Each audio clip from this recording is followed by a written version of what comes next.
Hello, everyone. Welcome to the noon show here on day 3 of Farm Progress Show 2024. We're in Boone, Iowa. We've got a great crowd, great weather here on day 3, and lots of innovations on the grounds. Thanks to everybody who's joining us here in person in the hospitality tent. We always appreciate seeing your faces. And thanks to those of you who are joining us virtually. We love having you as a part of the Farm Progress Show. Next year, we'd love to see you in person in Decatur, Illinois. We're going to kick off today's noon show. We've got a number of topics up for discussion over the next hour and a half. We're flexible here on the last day, but we're going to kick things off talking about a topic that has been on the minds of so many growers here on the grounds, and that is drones utilizing unmanned aerial vehicles. To help shed a little light on what's happening here in the industry, we're going to talk next with Simon Azelin. He's a vice president at HSE UAV, really America's spray drone expert. Simon, come up on stage. Thanks so much for joining us, Simon. Go ahead and grab a seat there, sir. Simon, thank you so much for taking the time to talk with us today. Let's chat a little bit about HSE UAV, America's spray drone experts. Why do you guys give yourself that title? Well, first, thank you. It's a pleasure being here, and it's just been an amazing couple days here at the Farm Progress Show. So, again, I'm with HSE UAV. We do consider ourselves the spray drone experts. We started our veteran-owned business in 2009, and we brought spraying drones to the United States in 2015 as one of the very first, if not the first, companies to do so. That's incredible. I mean, this drone industry has exploded tremendously in 15 years. You guys have been in business, leading the industry. You mentioned you're veteran-owned. And what all services does HSE UAV provide? Absolutely. So we offer the equipment sales. We offer product knowledge and training classes for the equipment. And we do also partner with dealers for services as well. Gotcha. Now, when we think about spray drones, I mean, we've been hearing about them here at the Farm Progress Show for at least the last 5 years. We've had folks on the grounds displaying it, but it always seems like it's coming. These spray drones are coming. They're almost here, but that's not the case anymore. This is an industry that's here. It's established. Can you give us an update overall? How many acres are we seeing sprayed by drones today? It's unbelievable. I mean, the technology has progressed so much over the last just couple years. It's really gone from being a research tool to something that every farmer can have in their barn. In 2023, we know the spraying drones collectively have sprayed over 4 million acres. Wow! Over 50 types of crops just in the United States. And I truly believe that in 2024, when we get these stats for next year, we'll probably see that number close to double.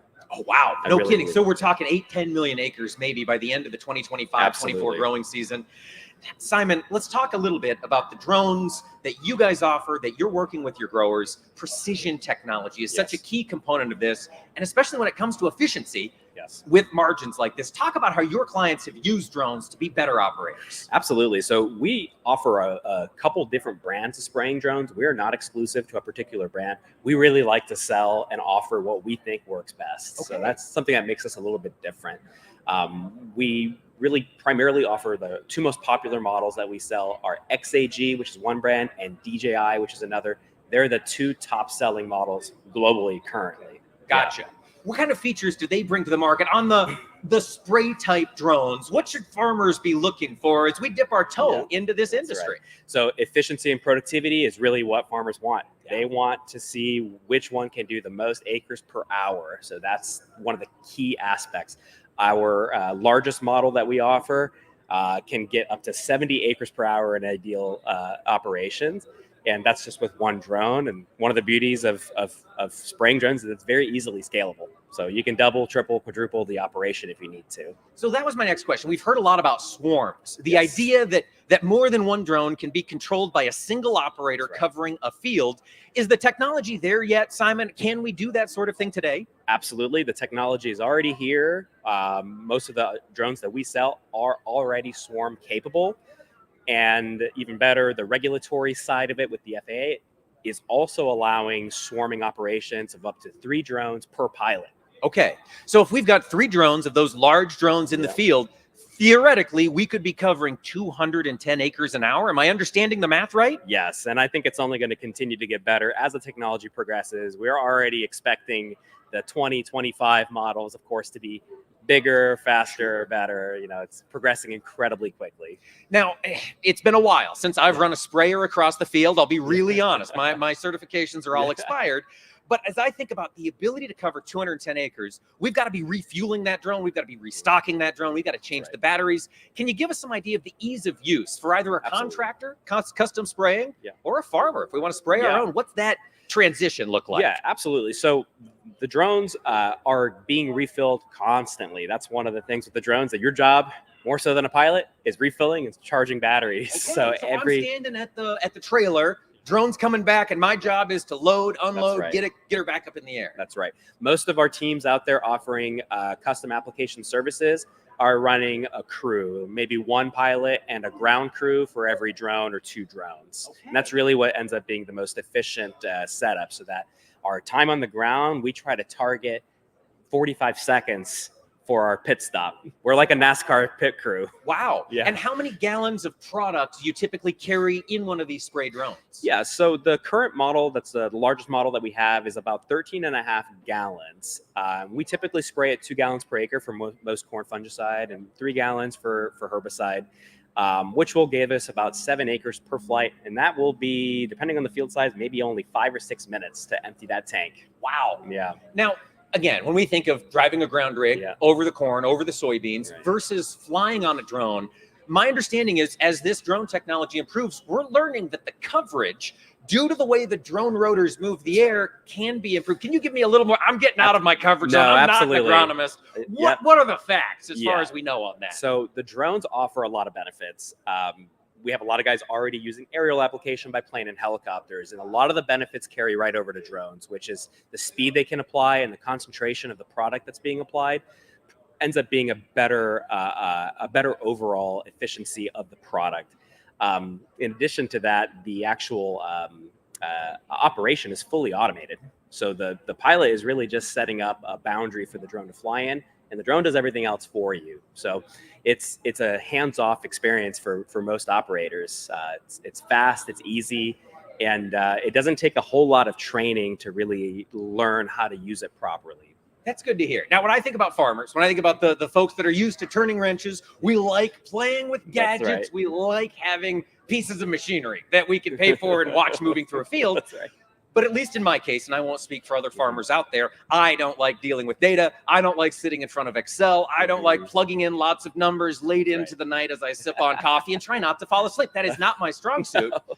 What does that data management component look like of all of the information that's coming back from this drone? How much do I, the grower, have to massage it to make things work? That's a great question. So there's a ton of data that's being recorded every time these drones are operating and flying. Every single flight is logged, and it's typically saved on your account that you use to operate the drone, and that is actually exportable in third-party software, so it can be used for logging, for data management.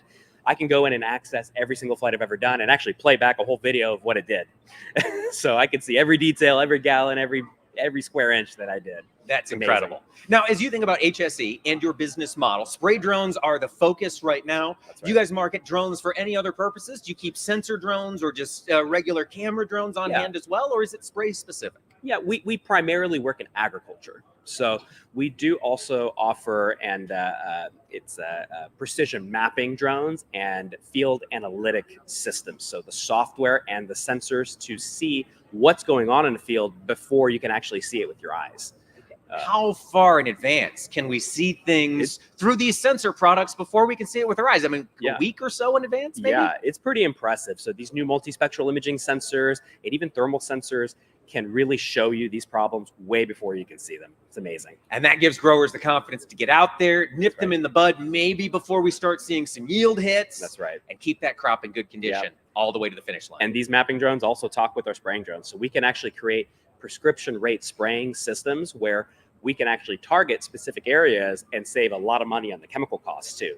So you'd fly a regular mapping drone with the sensors over the field, identify the hot spots, maybe the weak spots, and then identify how best to apply the chemical coming from the spray drone. Exactly. And that is a technology that I see improving and growing quite a bit in the next couple of years. You know, it's still pretty new, the prescription rate spraying, but it's already implemented in all of our equipment, and it's incredible what it can do. Man, Simon, before we let you go, we've got an audience here curious about drones. They're at the Farm Progress Show. They're looking at technology. What would you tell them if they've not explored a spray drone yet? Where do you start? Yeah, so I mean, a lot of people are very intimidated by the spraying drones, and they think they need to be a pilot, like flying a plane. That's not really the case with the modern technology. It's a lot simpler to use than you might think. Our drones fly off of an app on a phone, so if you can operate a phone, you're halfway there. And of course, the right training goes a long way.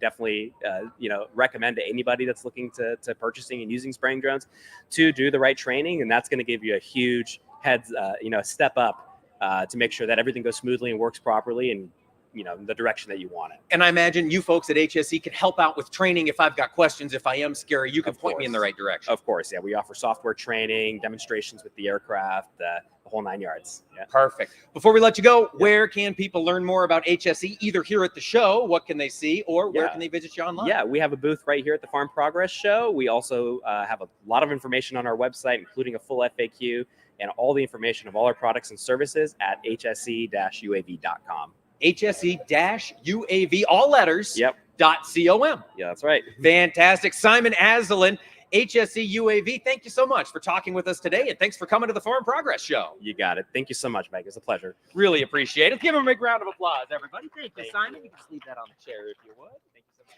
Thank you, Simon. Folks, I tell you, that drone technology continues to increase in power. I remember when I first started learning about drones in probably 2012 or 2014, they were coming out, had some cameras on them, and I'd go and talk to farm groups, and I'd say, hey, who all's bought a drone?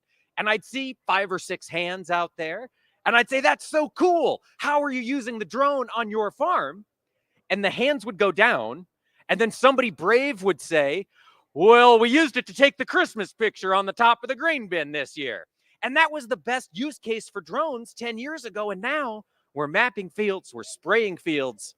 This technology continues to move forward quite rapidly. We also see technology moving forward in the world of finance. We're going to talk next with our friends at Nutrient Ag Solutions. Jordan Howe is going to join us up here on stage. Jordan, come on up. Great to meet you as well. All right. So now, ordinarily, Jordan, when we sit down with our friends from Nutrient Ag Solutions, we're going to be talking agronomics. We're going to be talking fertilizer. But as I understand, that's not the topic of our conversation here today. Nutrient brings a lot more to the table. Can you fill us in a little bit on, well, let's start with what you're hearing on the ground. What are you hearing from farmers across the country as margins get a little tighter here for everybody? Yeah, so I would say number one, our growers are voicing their concerns over, we look at lower commodity prices, corn under 4, soybeans under 10. There's concerns over commodity prices, but also the interest rate environment that we've been in for the last couple of years now. Yes, and this interest rate environment is adding cost to farmers' bottom line. For the first time in maybe 10 or 15 years, interest costs are a noticeable figure on our year-end balance sheets, and that's a big change from where we've been, isn't it? Yeah, if you look at over double of the interest rate hikes with 11 increases since March of 2022, it's an added expense, the interest expense on the balance sheet that really we haven't had to worry about prior to that. We haven't. And Jordan, this higher interest cost is coming at the same time that all growers need more access to capital. Input costs are higher than they've been in at least the last 15 years. My understanding is younger growers in particular are confronting this confluence of higher costs and higher interest rates, and that's creating some challenges. Can you fill us in a little bit? For sure. And it's a very big concern of ours. And that's really where what we can offer through Nutrient Financial, which is our lending business unit offered through Nutrient Ag Solutions, is we want to have a chance, as we're already sitting down at the kitchen table, putting together an agronomy plan for their fertilizer, their seed, their chemical, to make the best agronomic solutions for the acres for maximum productivity. But then we also bring a feature with Nutrient Financial where we can offer assistance on cash flow. We can offer some financing programs that hopefully will provide or are providing value to our growers to make them more profitable. All right. Now, you mentioned Nutrient Financial. This is that arm providing the economic help to growers in times like this. How long has that been a part of Nutrient, Jordan? Really, we've been offering these services to growers for about 6 years now. Okay. And response has been strong, is my understanding. Is that right? Yeah, no, it's been our growers are telling us that it's providing value. This is a need. If you look at in just 6 years of providing this, if you look at $2.5 billion financed in the United States in 2023 on our programs from over 17,000 customers across the United States, I'd say our growers are voting in favor of it by utilizing it. Yeah, 2.5 billion, you say. With a B. With a B. That is a big figure. Yes. It's a big figure. And that means people are listening to what you folks at Nutrien Financial are saying. They're hearing what you're talking about over the kitchen table. And as I talk to growers, capital management is going to be a huge concern, preserving that working capital, keeping that dry powder around. What sort of strategies are you at Nutrien Financial talking to your growers about to make that working capital last longer into next year? Well, I would say number one is just putting the strategy together. First of all, what's best agronomically? Yeah. We need to keep seeing great crops out here, and we're not going to save ourselves into prosperity. So luckily we're looking at a great crop, and our growers have made a lot of great decisions to get to this point. So we need to keep being proactive to continue raising great crops. That's a great point. I've heard it said, if the price is going to be low, you better have a lot to sell. Yep. And that's the challenge that we're facing right now. Now, Jordan, let's swing back to the assistance that you mentioned that Nutrien Financial can bring to growers. You talked about operating lines. You guys have a lot of different ways you can plug in and assist growers. Could you give us some more detail as to how farmers have used some of the programs from Nutrien Financial? Yeah, so that's what really sets us apart on what we're able to offer through Nutrien Financial is with being Nutrien Ag Solutions and offering it through Nutrien Ag Solutions is we have very valued relationships with all the suppliers we see here at the show, that through that relationship with them, we can partner with them to be able to offer highly competitive interest rates for our growers, not just standard fiscal year programs, but adapting to their needs and their cash flows based on their individual operation. Okay. And how far in advance do growers need to be in touch with the folks at Nutrien Financial to capitalize on some of these offerings? Yeah, so I would say the key thing is as we're talking to the local agronomy experts, the crop consultants about your input needs on fertilizer, seed, chemicals, as we're talking about those, it's going to be imperative to also be talking the capital management strategy. Right. And that's what's unique is our experts in the field, our professional staff on the agronomy side, as well as on the financial services side, can have that same conversation, agronomy and economical solutions for our growers. That's what it all comes back to, making the pieces work together so that the grower has a whole picture of what's happening here on the farm. Now, we're heading into fall, Jordan. We're coming up here. October will be here before we know it. The opportunity to potentially grab some seed with the biggest discounts is going to be hitting us right when farmers are not really ready to go ahead and write those big checks in a tight margin year like this. Can Nutrien Financial programs help us manage and bridge some of these time constraints that can maybe save us some money on these input costs? No, absolutely. And that's really what it's for. Okay. To be able to offer programs to allow a grower to maximize their best position on their input, like seed right now, when, hey, let's be honest, cash is tight. Right. And cash isn't going to come till following harvest potentially, or depending on their marketing strategy. So every operation's different. Some might have cash right now to lock in something, some do not. So we strive to offer payment terms that facilitate an individual grower's needs at a local level to adapt to how their operation operates.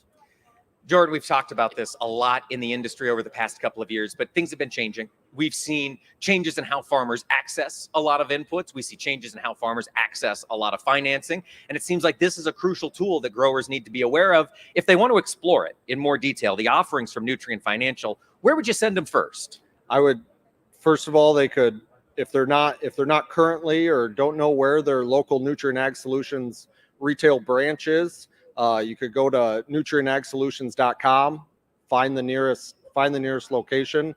We're spread out all across the United States and Canada, so there's a good chance there's one not too far from you that would be able to service your needs. And what's nice is that you can talk about inputs, all the agronomy needs, but at that same place is where you can talk about our nutrient financial offerings. And with costs on the table, it's handy right there to just get those numbers all plugged in and figured out. Absolutely. Jordan Howe, Nutrient Financial at Nutrient Ag Solutions. Thank you so much for taking the time to talk with us today. We really appreciate it. And thanks for coming to the Farm Progress Show. Absolutely. Thank you, Mike. Everybody, let's give Jordan a big round of applause. Thank you, sir. Really appreciate the conversation. Great to meet you as well. All right, folks, we're going to continue the conversation. Next up, we are talking with our friends at GPX. Let's give them a big welcome to the stage. Perfect. All right, we're talking with Kim Daisy of GPX here today. And Kim, let's start by telling us what you do at GPX, and for maybe folks who haven't seen the great triangle logo and been to the booth over here, what is GPX? Yeah, so we are a IoT solution for agribusiness. Well, let's stop right there. Yes. IoT. Yes. What does that mean, Kim? Internet of Things. Okay. So it basically means making things quote unquote smart that maybe aren't today. Can you help me? More like things that are on a farm or Okay. agribusiness supply chains and things like that. Gotcha. And GPX has been around for how long now? For about 5 years. 5 years. And when you mention an Internet of Things company, what sort of value are you trying to bring back to the growers from GPX? What sort of Internet of Things tools are you connected with? Yeah, so we offer a variety of technologies, GPS and BLE tracking that provide an increased visibility across the equipment that it's managed, the process and operations in an agribusiness or on a farm. We work with some of the largest growers in the country, and they're using our technology and our database, like our platform, to increase their yield. Okay. So by doing things faster and better and with more information, and when things are tracked, they generally get better. So right. that really helps improve the output that any business is providing. I've been told you can't effectively change anything unless you're measuring what you're doing already, because you don't know what you're changing unless you know what Right. you're doing. Exactly. So you've got the Internet of Things, these tools on the farms collecting data, Yep. bringing back to the grower the interesting facts happening on their operation. Now, Kim, what does the grower need to do to capitalize on this data? What does that management look like at the farm level of all this stuff that's coming in from the field? Yeah, so it's actually pretty easy through our platform. Really, it's a very, very low lift, so to speak, in terms of infrastructure. We have tracking tools and technology that, depending on the application, can be as simple as magneting or zip tying onto a piece of like a widget, a crate, a harvest crate, a piece of machinery, a piece of tillage. Doesn't matter if it's powered or not powered. We can still track it. So if it's moving, we can give you better insights and better data to make change and to increase yields and increase your bottom line, essentially. Let's talk about the platform, because Mhm. that's where this comes. As a grower, that's how I'm going to be relating to the data that's being collected on my farm. Can you talk a little bit about how that works? How do I get to it, and what sort of data is all collected there? Yeah, so GPX Intelligence has lots of different data points that can be captured from these pieces of hardware that you're attaching to, widgets on your farm or in the supply chain. So that's everything that's location oriented. We have temperature and humidity tracking. There's a variety of different applications for all of that. We have, as detailed as, harvest crate tracking versus compared to like how expansive shipment tracking would be. So, really looking at all the different movement pieces and parts, and then looking at times that it takes to get from one place to another, as well as just where something is. I mean, we spend a lot of time just looking for things, tools, implements, technology. Where did so-and-so whatever. leave Yeah, the tractor exactly. last night when we shut her down in the field? Yeah. So that's really what we help make easier. Kim, as I look out at the world of agriculture today, it seems like our growers are facing more requirements. And as we look ahead to sustainable aviation fuel, as we look on the food side for growers producing food directly, edible goods, it seems as if the requirements for tracking and keeping things identity preserved are increasing. Are those some of the reasons that GPX is getting into this space right now? Do you see those requirements increasing as we look down to the future? We do. In fact, the FDA has new regulations and requirements coming out in 2026. They're depending on how you sort of interpret some of those requirements. It might be that you are comfortable with a very minimal level, such as just barcoding something and being able to understand which lot it came from. But those that are looking to meet that requirement as well as improve their operations, you can kind of do two at the same time when you put tracking on your shipments out of your farm to the processor or packager or directly to retail. Can we ask you about the tracking device? Mhm. I'm picturing, and I'm going to use a brand name, an Apple AirTag that my 8-year-old has in her school bag, so we can see where she's at on the Right. walk. Is that similar to the technology that we're using? Similar. The main difference really with AirTags is that they're not a business technology. Sure. When you look at how you can leverage those types of tools, you can only put 20 on an account. So if you have more than 20 things you're trying to keep track of, more than not really getting real-time information on where your shipments are, because they might be on the road when there's really no Apple phones around to read those tags. So there's a lot of fit-ish with those, but it's not really what people are looking for, especially agribusiness that's running as a true business, looking to improve operations, looking to see how you can squeeze every little bit of revenue out of what you're doing. We know that farms feed the world, and we want to help do that better, faster, and more efficient.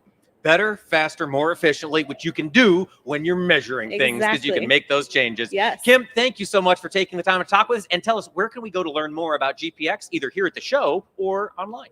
Yeah, we are at VIT booth 9115, as well as gpx.co is our website.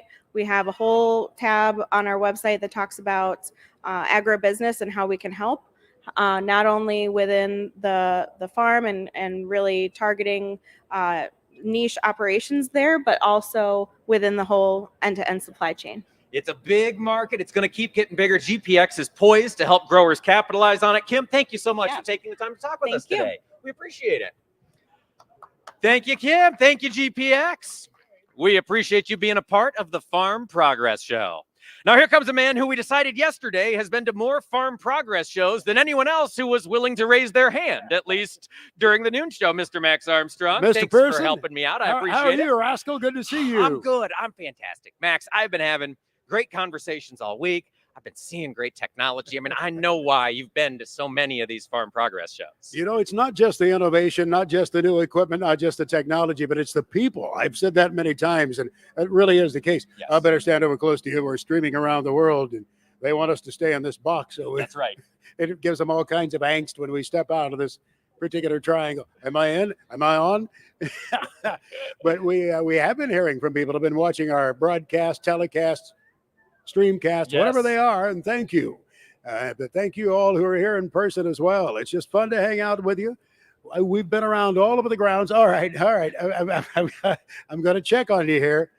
The Iowa pie lady is here. Have you been to have any of her pie? Has anybody had an Iowa pie lady pie? My goodness. Yes, Aggie's raising her hand. Oh, Max, what's your pie of choice when you visit Laura Brew, the Iowa pie lady? Well, let's see. On Tuesday, I had a raspberry. Yesterday, I had apple and peach. And today it was apple again. Attaboy, you're already done for the day. But they're so much fun. She and her husband, Ryan, go around to a lot of different festivals and shows.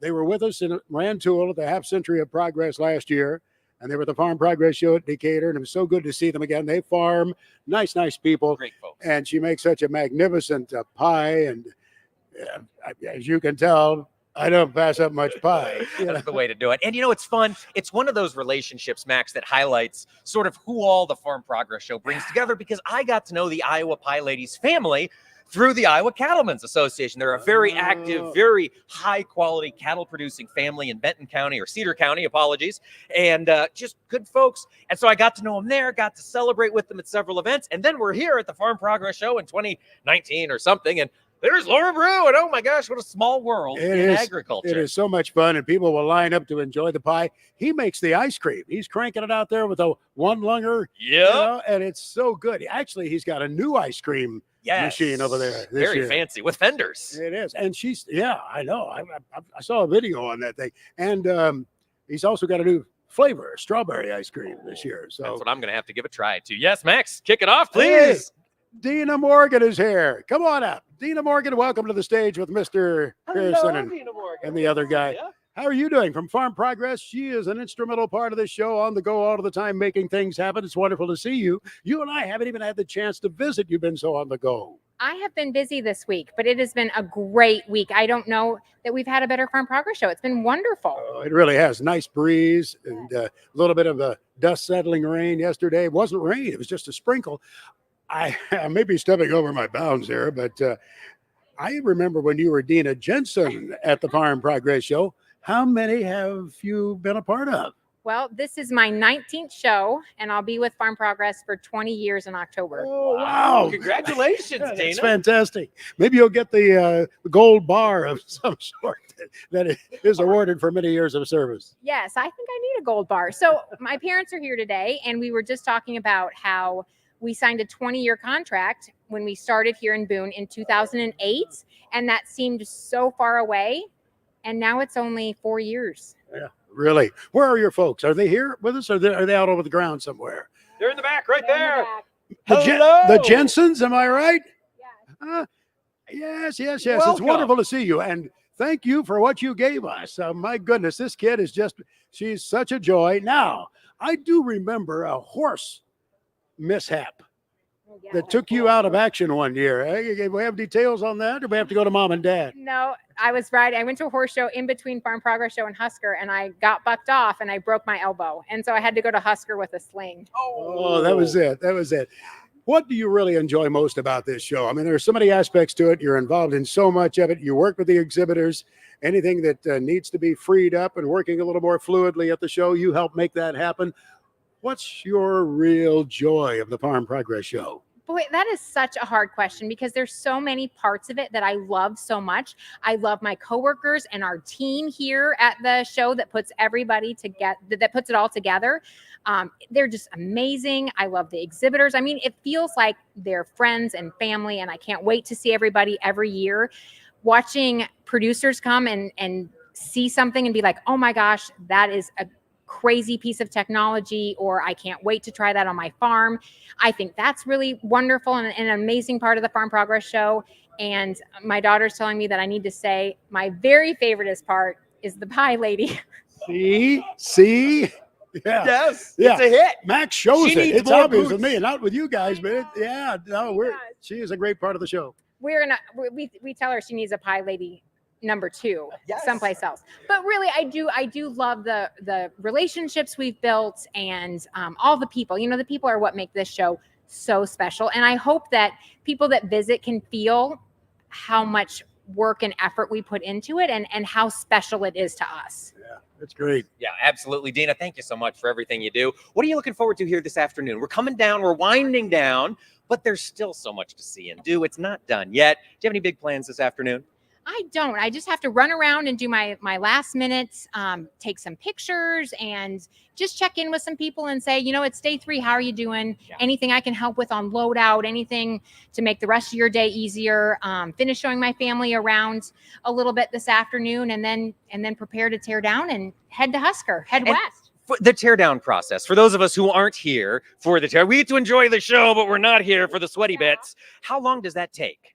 So we give exhibitors until September 15th, but honestly, in the next 2 days, by tomorrow afternoon, Friday afternoon, I would say 60% of the stuff will be gone because it's so easy. I mean, taking things away is always easier than setting it up. So it'll go away pretty quickly, but certainly just in 2 weeks, it'll all be gone. There we go. And we'll be set up at Husker Harvest Days. You'll be on the grounds there. You ready for the next big event?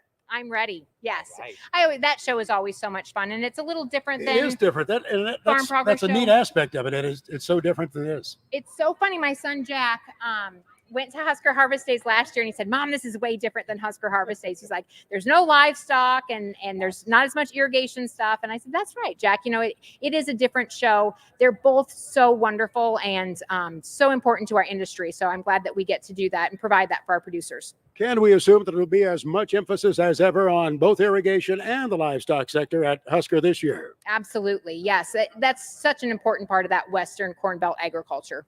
Yeah, it's always fun to go out there west of Grand Island, just a That's little right. bit west of Grand Island. It shows up on the GPS as some other town. What is that? Wood River. Wood River. Yeah, when you're headed that All direction. right. That's what I plug in. That's what you put in. Excellent. Dina Morgan, thank you so much for joining us up on stage. Always appreciate the Dina- conversation. So good to Thank see you, Love Dina. chatting with you. Dina Welcome to the Jensen family. Morgan. Yeah. Thank you to the Jensens for giving us that young lady. She is just a dynamo all the time. You want me over here? All right. I've been directed to move, so we move. All right, a little shake up here on the stage is the way we like to do it. Keep things lively. But Max, what do you say? Should we continue the Yeah, conversation? Maybe? Tracy. Oh, Tracy, come on up here from Case IH. Tracy Rodemeyer. Am I right? Did I get that right? Grab your own microphone there. Settle in on a chair if you All want right, to day for a minute or three. two. We made it. Day 3, Farm Progress Yes, Show. yes, Woo! yes, Woo-woo! yes, yes, That yes. Deserves a cheer. You've been busy at the Case IH booth. I've seen you in action over there. I think that's a fair statement. I think a lot of people have been busy, but yeah, it's been a great show for us. You know, it was so much fun talking about the combine. It's the year of the combine for Case IH and the magnificent heritage of the axial flow over there.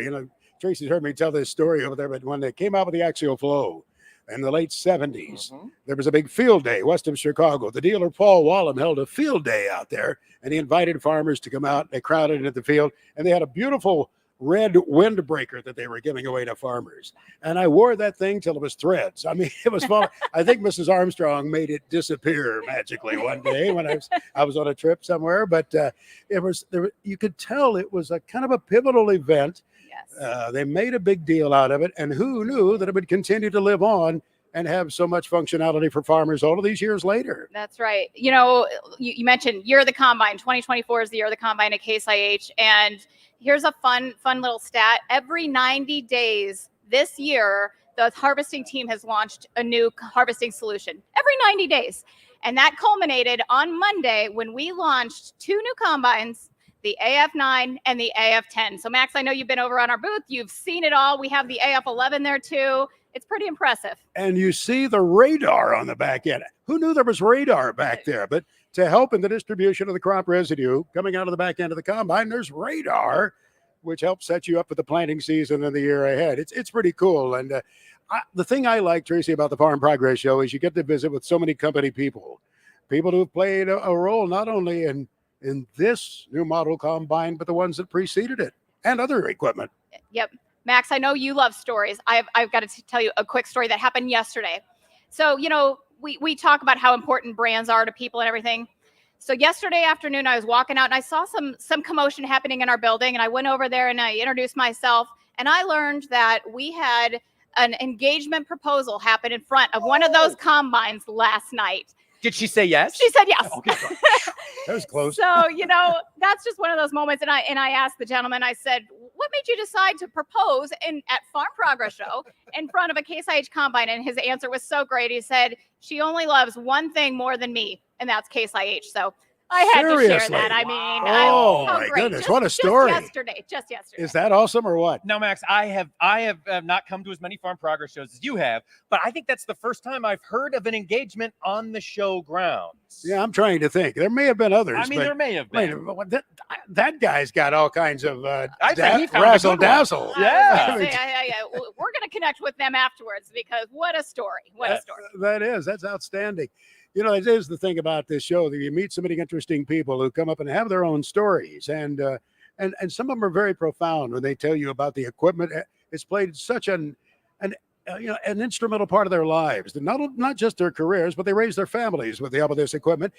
And I think I wrote this in the back of my little book last year, More Stories from the Heartland. We never gave the women in agriculture quite the attention they should have. I have one copy of the book. I'm going to give it away to somebody here in a little bit, but I did a story on Mary Pitstick, a Northern Illinois lady who just passed away about a month ago. And she raised a family of 7, a big farming family, and they left quite an imprint on a lot of folks. Her husband and her offspring have been in leadership roles. And I said, shame on us in agriculture media for never giving them the spotlight and the emphasis that we should have for all of the roles that they've played over all of these years. And you folks at Case IH, I know this year, put women in the field in focus. Well, that was a partnership with Farm Progress, right? Collectively with your team, we sat down and we said, what can we bring new to Farm Progress Show 2024 that, our farmers and the audience will be excited about? And really, it was kind of a no-brainer for us. Let's really elevate women in agriculture. So we partnered on Women in the Field is what the programming was called. And every day of the show from 10 o'clock and at 1 o'clock, we had really inspiring, smart, just really great female advocates in agriculture on our stage talking about all kinds of topics from building your personal brand to mental health. So it was such a fantastic partnership with you guys, and we're so grateful. Your own Holly Spangler moderated a panel for us.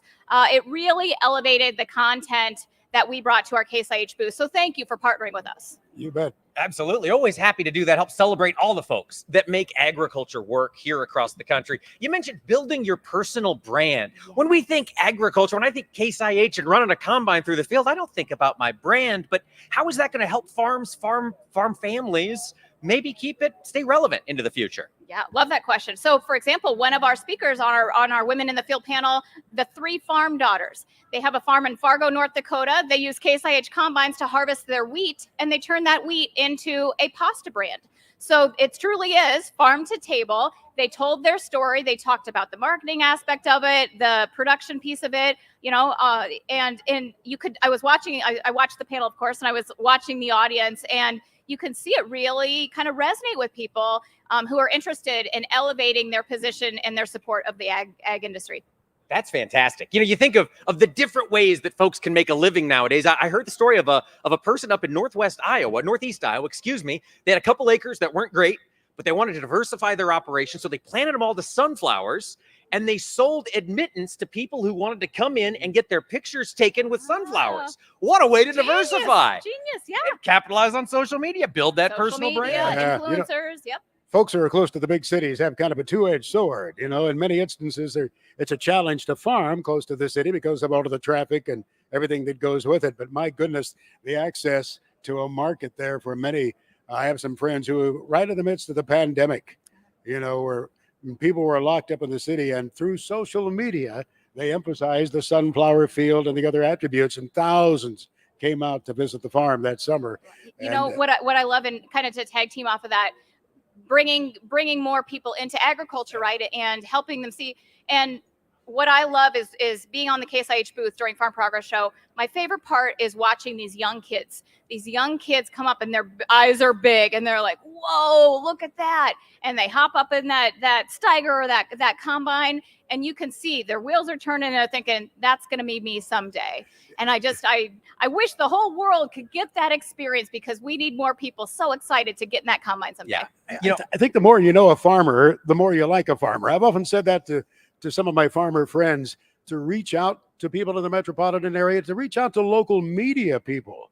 Because I remember, I would take out a camera crew from the Chicago area out to a farm west of Chicago, and all the way out there, these were union cameramen and audio guys, and they were chasing politicians all day. They were in the city, hardworking. They were getting beat up on all of the shoots, and they were all the way out there complaining about something, all the way to this farm. When they got out there and enjoyed a piece of pie and cookies and all of that stuff, all the way back into the city, all they could say was, what a great farm family. These people are wonderful. I'm going to come out and visit them again. I've always said that once you get to know a farmer, you're hard pressed to beat up on them, you know. So I say, embrace a media person around you. Yes, Me farmers. included. Right. Farmers, I say this all the time. Farmers are natural born teachers. They love to teach. And I've been in this industry a while, and I didn't even grow up on a farm. So I came about it through pure passion after being exposed to it.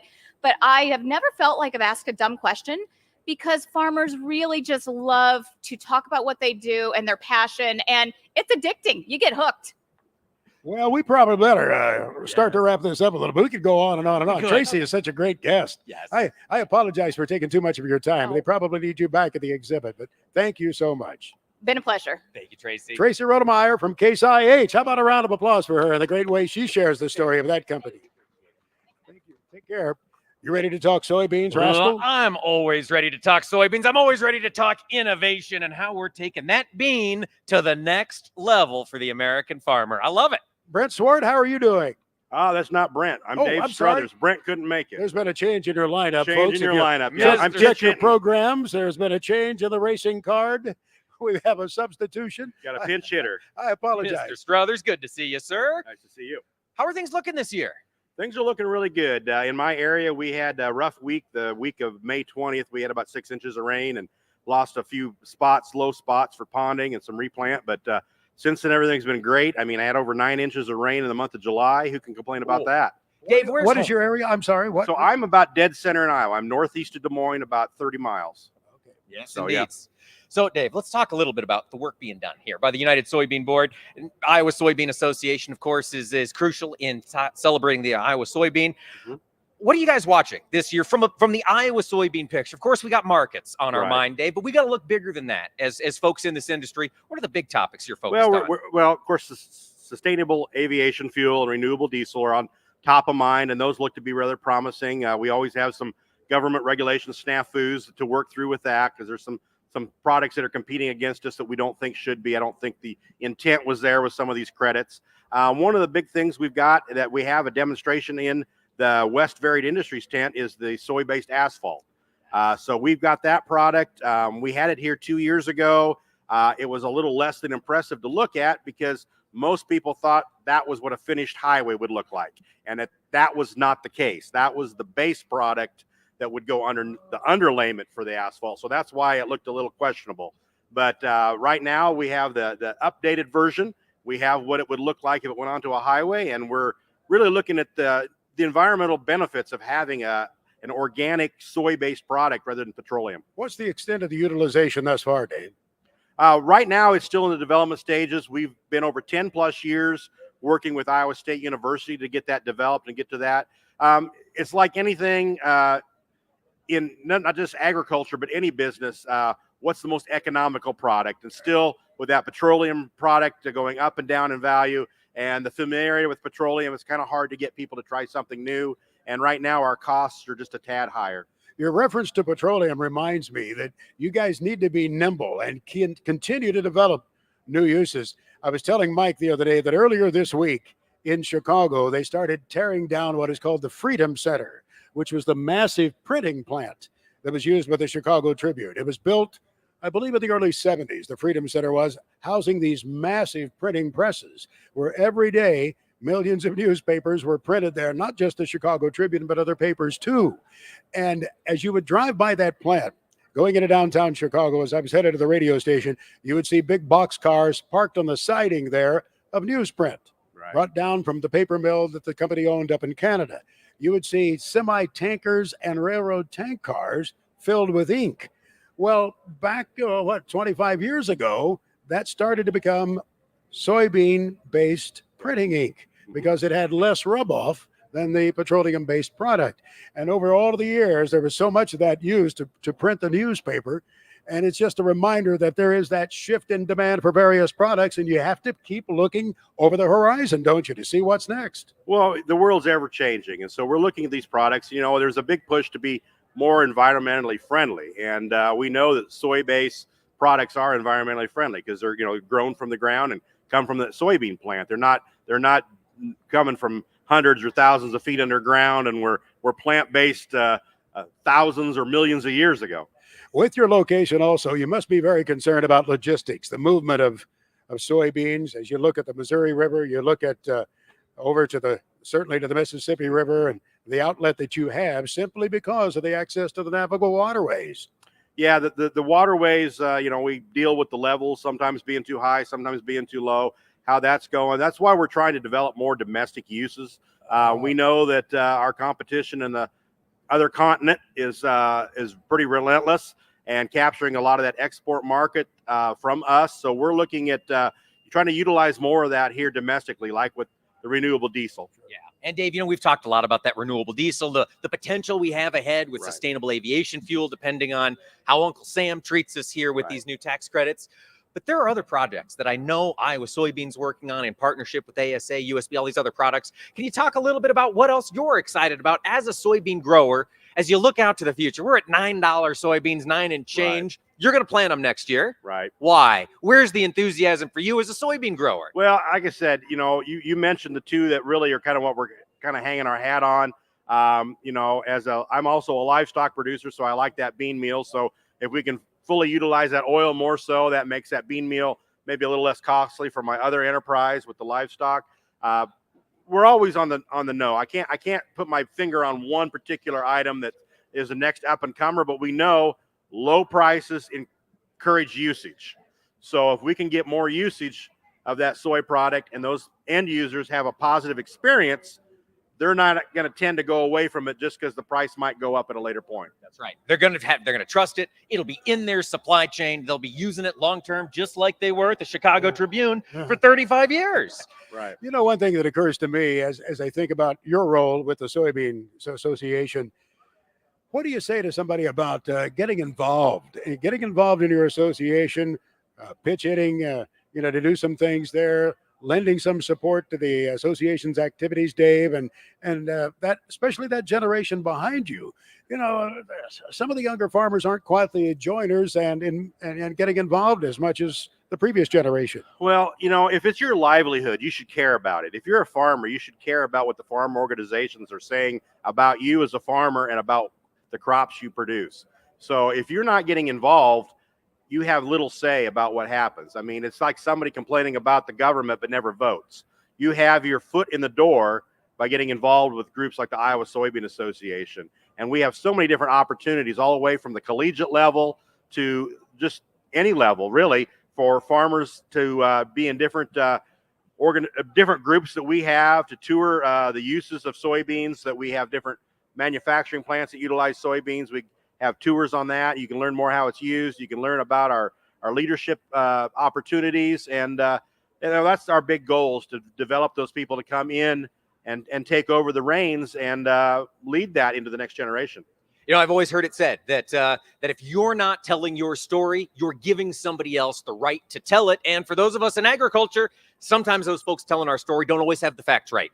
Exactly. I mean, that's why I don't have any qualms about coming up here. I literally had 15 minutes notice today that I wanted to talk to you guys. And I care about what I'm talking about. I know some of it. I'm not going to answer on some of those new things you asked about, Mike. I'm like, I don't know about what's on the pipeline yet. But if you care about it and you're passionate about it, you're going to be honest about it, and you're going to tell I'm not just blowing smoke. I can tell it's a heartfelt sentiment there as you talk about the industry, to be sure. Crops have been, as you look across Iowa, it's variable, isn't it? I mean, I know the southeast part of the state has been dry, too much rain in the northwest part. It's been kind of a mixed bag, but the weekly crop bulletin this week showed that Iowa, of the big corn producing states, has the best corn in the country. Yeah, we do. I haven't traveled. I've been to north central Iowa in the month of July. I went to Peoria, Illinois in the end of June. Didn't see any crops really that were bad anywhere there. Up north central Iowa, there are more holes from the water. I have not gotten up to the northwest corner where I'm sure the holes are bigger, or southwest Minnesota, some of those places. But yeah, we're blessed here in Iowa that we are going to have generally a good corn crop. I talked to our president of the Iowa Soybean yesterday or 2 days ago, and northeast Iowa, they're going to be off a little bit, she said. I was in Spencer just ahead of the flood. We were there for what do they call the Red Power Roundup? Yeah, the International Harvester Collectors. And I left a few hours before the flood hit the town. And we had a gentleman trying to leave town. He was trying to cross the Little Sioux on that Saturday, and he saw the the water crossing the road, and he tried to go on through, and he was swept off the road. Mr. Schulz, just a wonderful man, but the lesson there is obviously turn around, don't drown. I mean, we need to really take into consideration and remember that the power of water can be so powerful when you have such an event such as that. That's right. When it all comes strong. Doug, when do you think you're going to start rolling those combines? We're going to be into corn here, I say, within 3 weeks. Okay. I've got some 105-day corn that was planted on the 11th of April. My family, I love to go to Rantoul. My dad and I have gone to Rantoul every year now for the last, I don't know how many cycles. And we host our own little picking and plowing day on our farm. So I shouldn't say this on camera, but we do moldboard plow a piece of ground Yeah, a little bit. for this activity That's all only. right. And so that ground, it was planted there on the 11th, and that black dirt, it comes right up, and so that corn develops really quickly, and it's yielded well for us too. So yeah, so we're looking at probably here in about 3 weeks we'll have corn. I plant a little later beans than most people in my neighborhood, so we don't mind drying a little corn a little bit. So we'll have maybe half our corn done before we even start on beans. That makes sense. Dave Struthers, Iowa Soybean Association, thank you so much for talking with us Very today. welcome. And thanks to ISA for being a partner in this event. We always appreciate it. United Soybean Board, USB. and I didn't even plan on this. Team Soy. Look at that. He's riding for the brand all the time. Dave, thank you. Thanks again, You sir. bet. It's a pleasure, sir. Come see us at Rantoul next summer. I'm hoping to. What are you taking to Rantoul, Dave? Well, I got a D21. D21. I wanted to take it last year, and I had a bearing spun in the No. I hold a WD-45 just so I can Oh, hold wow. that cheaper.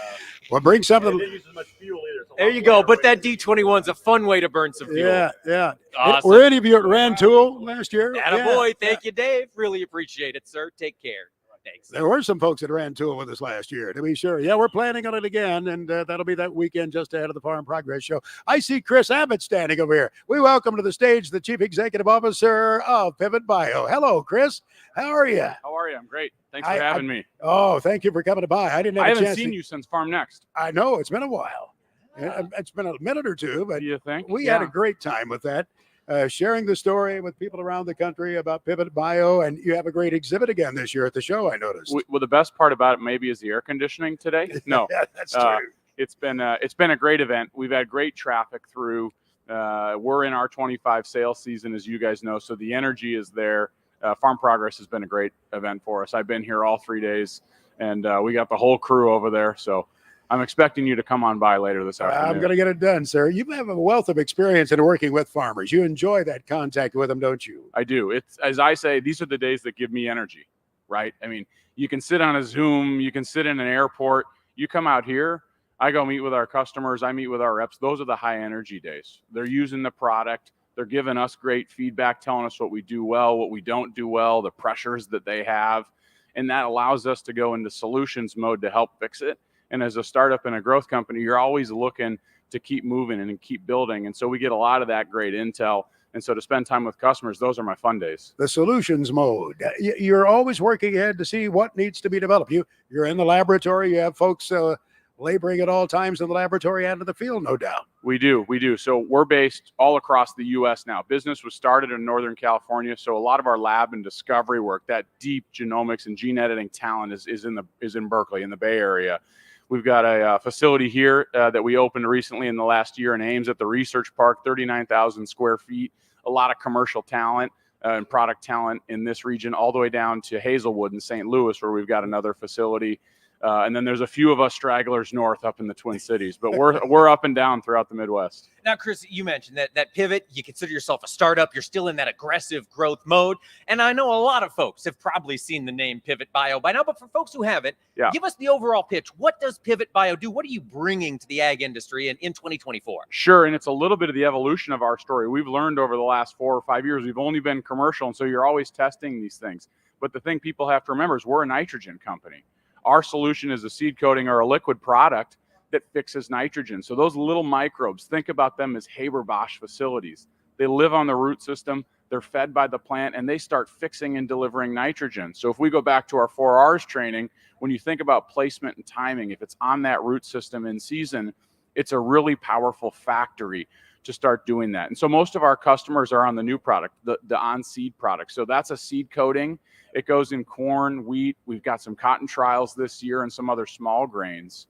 But what happens is you treat that seed like any other downstream process.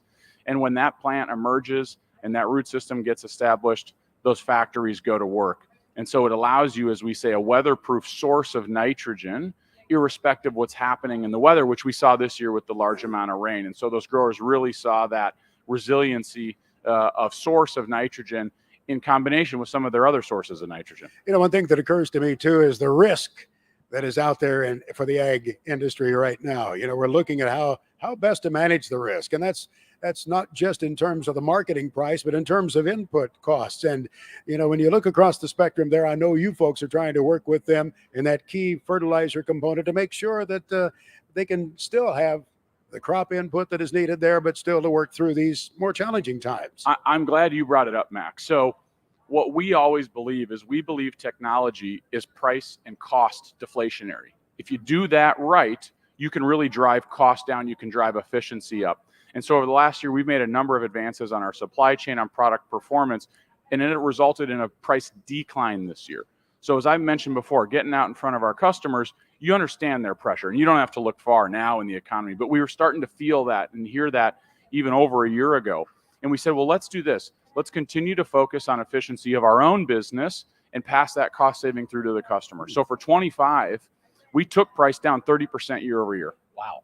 We're at or below the cost of synthetic nitrogen. No matter where you buy it, no matter what source, that's what we wanted to do. We wanted to drive that cost lower of our product and help our growers manage in a tough environment, because it's not just nitrogen price, right? It's commodity grain price, it's financing costs. And so what we then did is we went and we set up 0% financing. Every single one of our customers is eligible to get set up for 0% financing to the end of 25. Wow. And so we said, you know what? Let's lean into that source of nitrogen, which we've seen strong performance. Let's lean into reducing price and helping our growers. Let's lean into the high cost and, to your point, the finance cost and the risk of the business. And let's get them through 2 harvest cycles to help them pay for it. You layer on top of all of that our sustainability program, which we call Innovator, but with the grain companies that we've announced publicly like Nestle and Heineken and Danone, they're paying our growers to deliver grain with reduced nitrogen because it improves their sustainability profile. Well, now you have incremental economics coming back.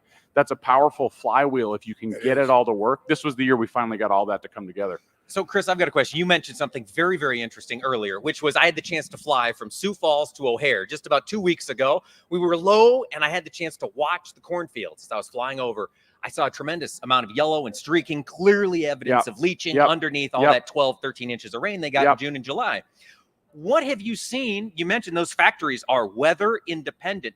Do you have growers in that region that was flooded? And I know we're not yet at harvest, but how are those crops looking this year with that actual challenge in the fields? It's a challenge that's been experienced everywhere, not just Sioux Falls to Chicago. I mean, up in the Twin Cities, we've been pounded with rain. Down in the south, they've been pounded with rain. They have even sandier, looser soils than some of us up in the north.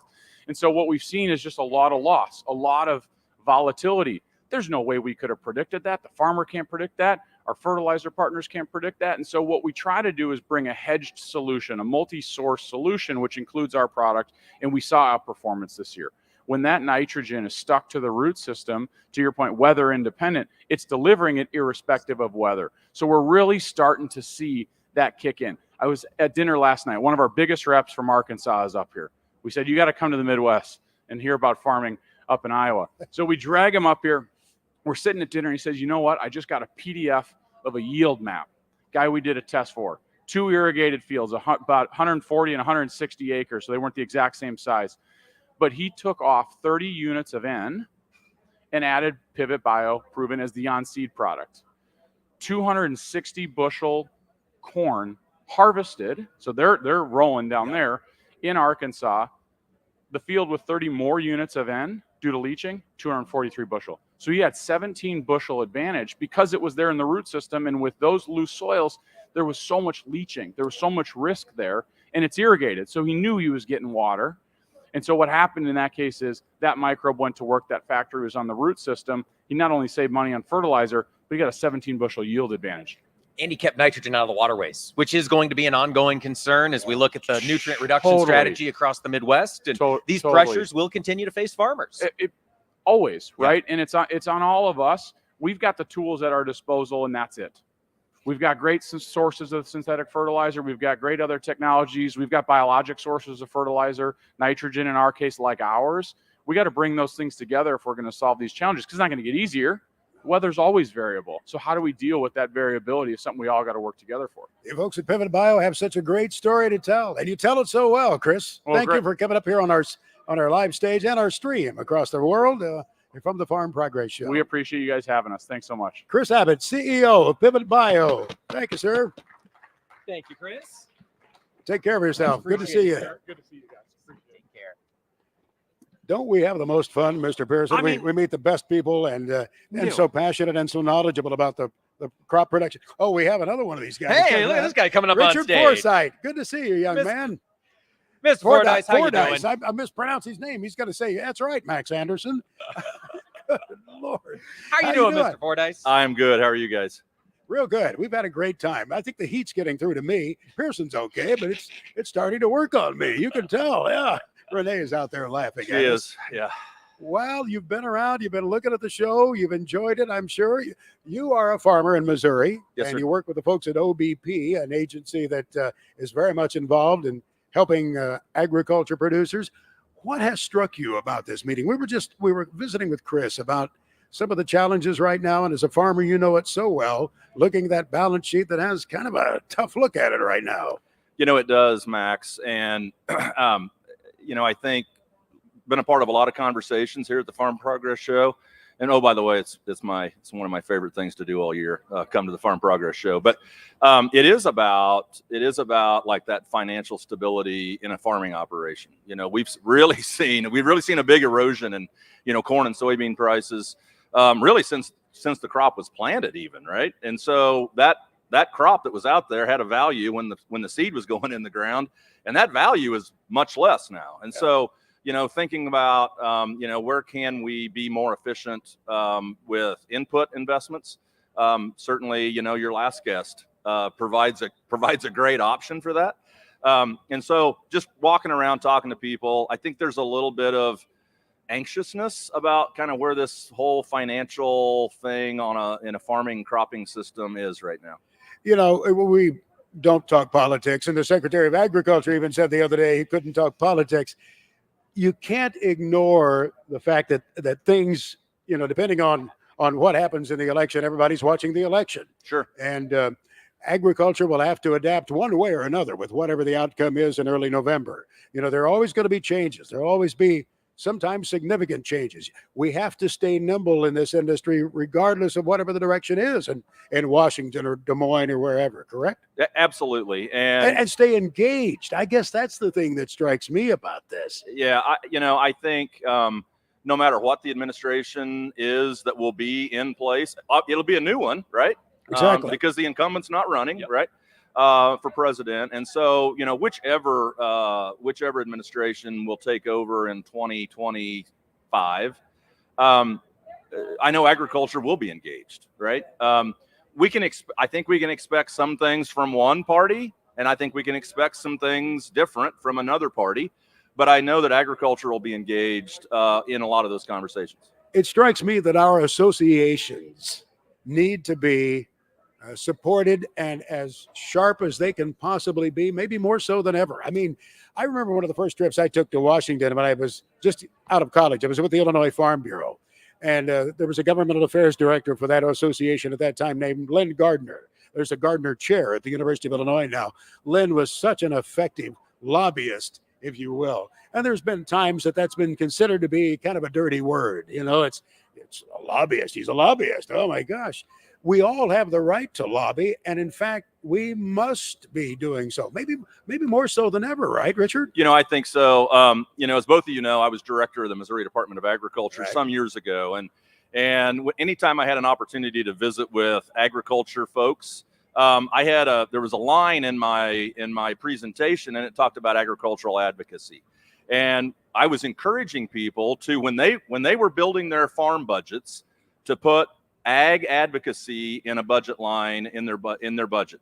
That either involved writing checks to be members of associations, or how much time are you gonna devote to being an advocate for your commodity, agriculture in general, rural lifestyle kind of things, put a dollar amount per hour and actually put that in your budget. And we had a lot of people that were doing that, and it does a couple of things. One, it moves up in the order of importance, that agricultural advocacy component. And it also kind of keeps it top of mind. If you continue to look at your budget throughout your business year, you see that line and you go, oh, I'm going to be an ag advocate because I have it in my budget, right? And I think we have to do that. But, Max, you mentioned something about, just kind of the complexity of some of the issues now. Here talking to American Soybean Association, National Corn Growers Association here at the show, they're talking now to the Department of Treasury. It was USDA, EPA. I mean, that was kind of who we talked to, right? Now it's FDA, it's Department of the Treasury with tax issues and biofuels now. Really, and these topics are not simple. And it takes Max, you mentioned, the associations and the work that they do, keeping members informed, but also being informed themselves. These are tricky topics and they're complicated. And so we need those experts to be looking out in front of us. So, Richard, in addition to being leading the Missouri Department of Ag, you also had the chance to serve in D.C. as an undersecretary at the USDA under the prior administration. And so you've dealt with getting information from the ground in D.C. And I think a lot of us kind of feel powerless when we watch things happening in Washington. And we want to know what's the best way for them to hear my right ideas about how they need to be doing business. What works in D.C.? How can we get to the folks at these agencies to tell our story effectively? So I think there's a lot of ways to do it. Certainly a farmer in person in Washington, in those offices, that's the best, right? But there's also other ways. You can contact them. I mean, they might have field staff, Congress would have field staff within the state. Those agencies have ways to get communications in. Do they read them? I see those lines. Hey, send us a note, give us a call. Does the government read them? So we did. Okay. And so, it was really important. So when I was in Washington, I think I was out in the country at something, it might've been Farm Progress Show. And I ran into a friend who was a farmer who had an issue with something at USDA. He wrote a letter to Secretary Perdue, and he got a response. Like, he got a letter back signed by Secretary Perdue addressing his concern. Another component of that was, so when we were in Washington, we administered the 2018 Farm Bill. Congress writes a farm bill, and it's a little vague, right? Like, all of the titles are just a little vague, and they really leave that up to the agencies, the departments, to fill in the gaps. Well, so there's a lot of discretionary decisions that have to be made. We would check in with Congress to make sure we were going the direction that they intended. But what was critical were those associations and organizations that had those experts on staff that could come in and say, hey, if you go this way, this is the effect it'll have. If you go this way, this is the effect it'll have. We always had those folks in our offices talking to them. All right, so that expertise is appreciated in DC by the regulators. That's good to hear. That's good to hear. Some of us, I think, get a little calloused about things. And, we watch this political scene, and I'll come into the house, and maybe I've kind of purposely turned off the radio because I don't want to hear the news. And my spouse will say, oh, did you hear what happened today? And, I know that withdrawing is not the right thing. Farmers, ranchers, we all still need to be mindful of what's going on and engaged in the process. I mean, to use the old expression, what is it? If you're not at the table, you're going to wind up on the plate or something like that, yeah, right? Right. Not at the table, you're on the table. Give me a little bit of encouragement to stay involved and interested, Richard. So, I guess I could use like the renewable fuel standard as an example, right? We have been advocating to raise those levels. We tried to do it. When we were the administration and we didn't get to the levels we wanted to.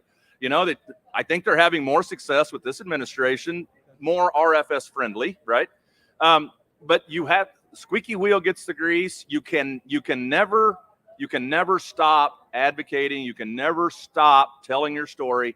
And it may seem like in the beginning it's not doing any good, but I'm here to tell you that you continue to be carrying the message. that whatever that topic is, continue to tell that message. If it's got to be consistent, right? You know, you can't be over here one day and over here the next day. But we in agriculture typically aren't. We pretty much know where we want to be, but you've got to continue to carry that message. Wrapping up with you here, Richard, I couldn't help but think 7 years ago, I believe it was, on the stage. In fact, I posted a picture on Twitter just about an hour and a half ago. My colleague Orion Samuelson interviewing Bill Northey, who you worked with in Washington. Bill, of course, was director of agriculture in this state. He went to Washington and worked at the USDA, a much beloved son of Iowa, and we lost him just about 7 months ago. Yeah. And he would have been here. You know, he would have been at this show. Oh, he'd have been all over this show. And people would be gathered around him. And it's a reminder that we need to be bringing on new young people who have that ability and that fire.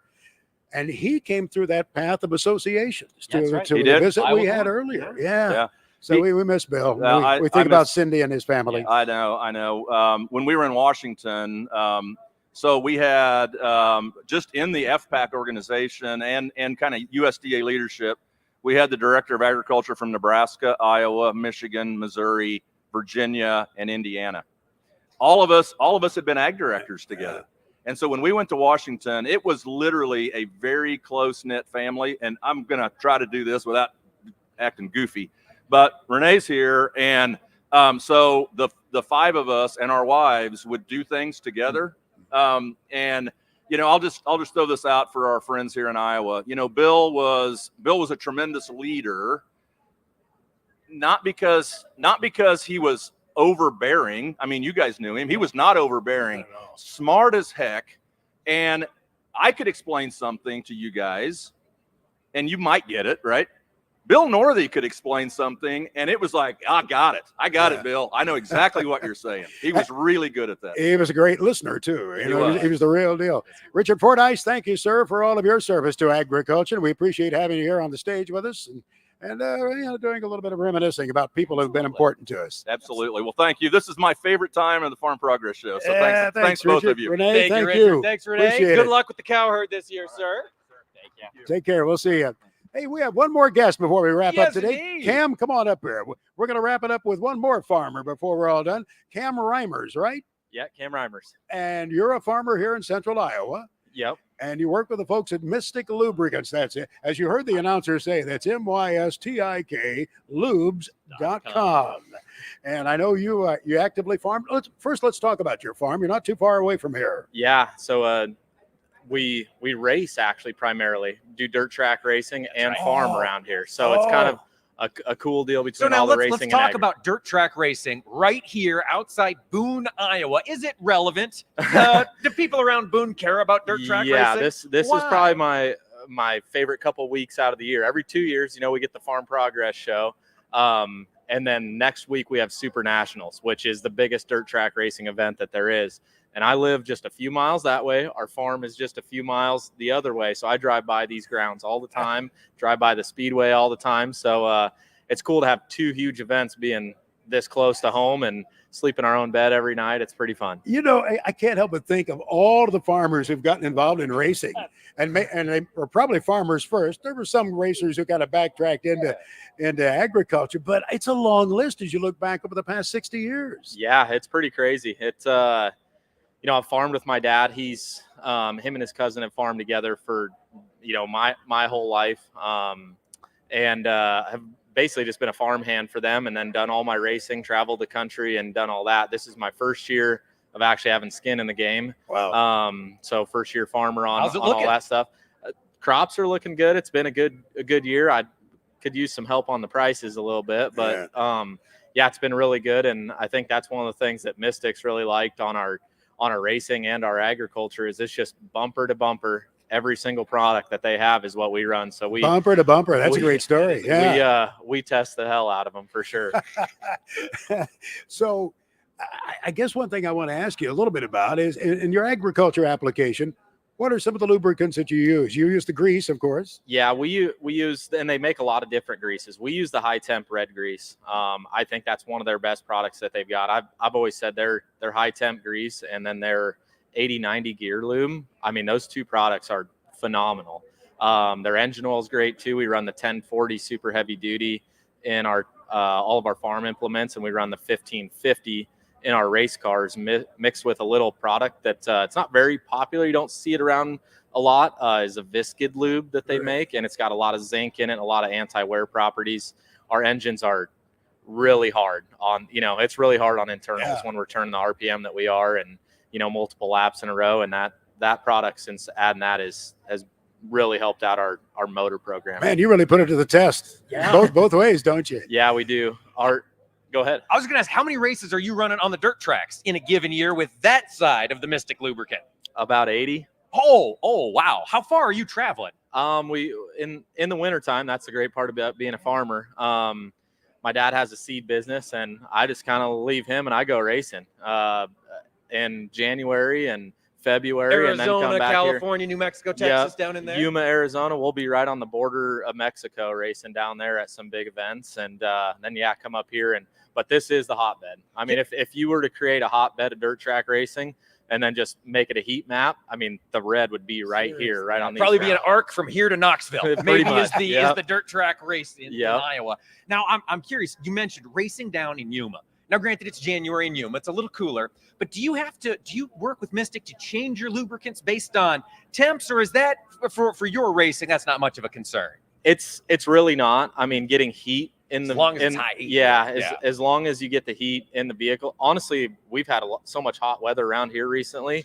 It's been one of those things to think about. All right, we're putting a couple more ounces of Viscid lube in the race motors right now, because I mean they're going to get hot at Boone. If we'd happen to run 30 laps straight here in an A main at Super Nationals, I don't want that oil breaking down. We've never had that sort of issue on anything. But when you're talking, you're talking 100 degrees like we've had, it's you want to take every precaution you can. A few years ago, I was at a Mystic plant in Chicago, a little bit north of Midway Airport, where the tank cars come in, and then they'll take the product and refine it and package it, and they sample on a regular basis. They're putting a sample to see what's in there, just to make sure that the quality is there. You have so much at stake here, more ways than one. You can't avoid, you can't tolerate anything that is going to be off-brand, off the stipulations. With the cost of farm machinery now, and the cost of race cars, and just the cost of,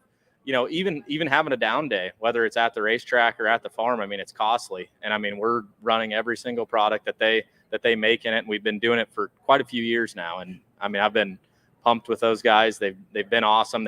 They truly love the agriculture community, and so that's been kind of cool. That is very cool.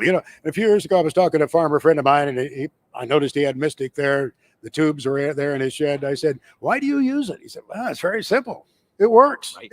It works. I don't have to worry about it. I can rely on it and know that it works." Yes. That's a pretty good commercial, I guess. Yeah, maybe not as good as yours, but it's a good. It's phenomenal products. Will you be racing in Boone next week? We will. Yeah, we raced there last Saturday as just a warm up. We won that.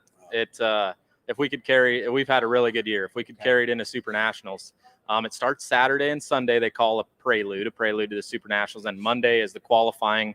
We'll qualify all week to try to get into the big dance Saturday. These are modifieds. You're right. Yep. Dirt modifieds. Ours is an IMCA sport mod. So, it's if anyone's local around here, it's a heck of a show to come out. I mean, they start in the afternoon and it goes till midnight, and there's 1,000 entries and campers as far as I can see. It's an insane event that comes to Boone. Between these two, the local businesses have to be thriving. I mean, I've got to imagine you could probably stand here on the Farm Progress grounds and hear the racing going on in Boone when those nationals are running. Yep, I'm sure. And then they do a lot of track prep. Every 10 races, they prep the track, but they call it farming. They farm the track every 10 races, and they've got just kind of some spring tooth field cultivators out there, and they run around a bunch of John Deere tractors and prep the track, water the track. They're extremely efficient. Takes about 10 minutes, roll them off. And with the day racing with the sun, you kind of have to do that to keep some moisture in it. It's kind of a show in its own right, probably watching those guys do the track prep. So it's they play Green Acres every single time the tractors come out. So it's pretty cool. You got the farming and racing right there. Yes, indeed. It's a package deal all the way through. Well, Cam, best of luck to you in both of your harvests here in the months ahead. We hope it's a great season. Thank you, take guys. care. Good luck in Boone. I appreciate it. Thank Cam you. Reimers, thank you, sir. Appreciate you coming by. What a delight. What a great delight. way to wrap up Man, all of that our is. I'd interviews from the forgotten Farm that Super Progress. Nationals is next week. Yeah, I got to get my tickets. we found out quickly. Yes, sir. It's good to see some of you hanging on here with us today. We appreciate it. Where are you from? Anybody from Illinois? Anybody from Indiana? Oh, there, the couple of Hoosiers, fellow Hoosiers. Thank you. Boilermaker fans. I hope. Yes, of course. What about How about the Iowa State Cyclones? Got any of those in the house? Woo! crickets? All right, crickets. like 3. All right. What about Minnesota? Anybody from Minnesota? Missouri? Missouri? Couple Thank show me you. staters. Love it. There's always somebody from Michigan. They may have gotten away from us already, but we meet some of the most interesting people at the Farm Progress Show, and this is probably a great opportunity for us to say thank you. The best opportunity we have maybe to say thank you for everything that you do for us, all of the times that you've been in our audience and you've allowed us to be on your farms in person, many of you, or in your homes via the broadcast, whether it's radio, television, or streaming. Somebody came up a little while ago and they were talking to me and they said, wait a minute, I recognize that voice. And they were talking about Mike because he's been around, of course, and his father before him, Mr. Mark Pearson, was a dear friend. And I'm sure is very proud of what you've gone on to do and in the wake of his work as well. So thank you for continuing to produce our food and for being a part of our audience.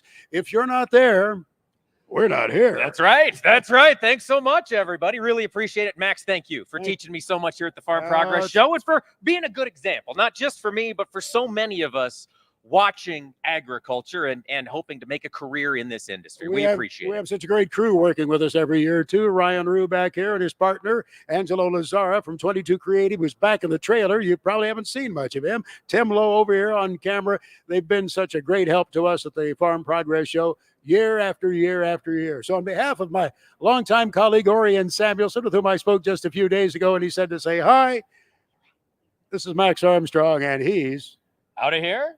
Mr. Pearson's gone. Take care. Have a good day. Everybody. Go see the pie lady. Yes.